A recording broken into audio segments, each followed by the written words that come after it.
হাইকোর্টের নির্দেশে যখন তদন্ত হচ্ছে সেখানে আমাদের কোনো বক্তব্য থাকতে পারে না।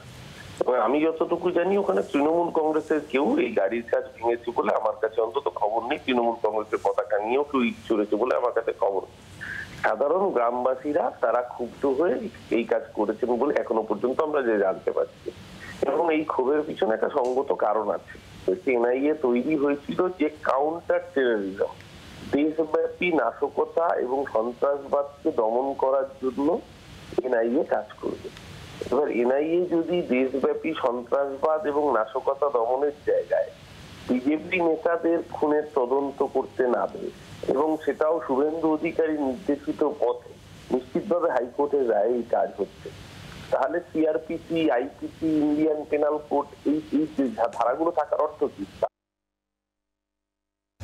পশ্চিমবঙ্গটাকে মুখ্যমন্ত্রী তার অনুপ্রেরণায় আফগানিস্তান বানানোর চেষ্টা করছেন এবং ভারত বিরোধী শক্তি পশ্চিমবঙ্গের বিভিন্ন প্রান্তে যেভাবে বেড়ে উঠেছে, এটা অত্যন্ত চিন্তার বিষয়। দেশের আন্তরিক সুরক্ষার অত্যন্ত চিন্তার বিষয় এবং আমার মনে হয় কেন্দ্রীয় এজেন্সিকে আরো কড়া হাতে এগুলো দমন করা উচিত এবং কেন্দ্রেরও ভাবা উচিত যে পশ্চিমবঙ্গে যেভাবে মুখ্যমন্ত্রীর নির্দেশে একের পর এক এই ধরনের ঘটনা ঘটছে, পশ্চিমবঙ্গ আগামী দিনে উপযুক্ত ব্যবস্থা না নিলে পশ্চিমবঙ্গ ভারতবর্ষের অঙ্গ থাকবে কিনা আমার সেটাও সন্দেহ মনে হচ্ছে। গ্রামবাসী বলে কিছু নেই, ওগুলো সব তৃণমূল কংগ্রেসের এজেন্ট এবং তারাই এটা করছে এবং এনআইএ তদন্ত কোর্টের রায়ে হচ্ছে এবং এর বিরোধিতা করা মানে কোর্টের বিরোধিতা করা, অর্থাৎ ভারতবর্ষের সংবিধানের বিরোধিতা করা। ভারতবর্ষ থেকে আপনি ভারতবর্ষের সংবিধানের বিরোধিতা করবেন, এটা তো চলতে পারে না। তাহলে অন্য দেশে যান। তদন্তে ভয় পাওয়াটা এখন তৃণমূলের অভ্যাস হয়েছে।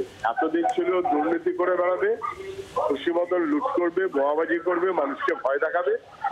এখন তদন্তের নাম শুনলে রাজ্য পুলিশ যেহেতু দুষ্কৃতীদের সঙ্গে নিয়ে তদন্ত করতো, এখন অন্য কেউ তদন্ত করতে চাইলে দুষ্কৃতীরা ভয় পাচ্ছে এবং সেই কারণে ভয় দেখাবার জন্য তদন্তকারী সংস্থার বিরুদ্ধে আক্রমণ করছে। যেমন আমরা সন্দেশখালীতে দেখেছি, তেমনই আমরা ভূপতিনগরেও দেখলাম।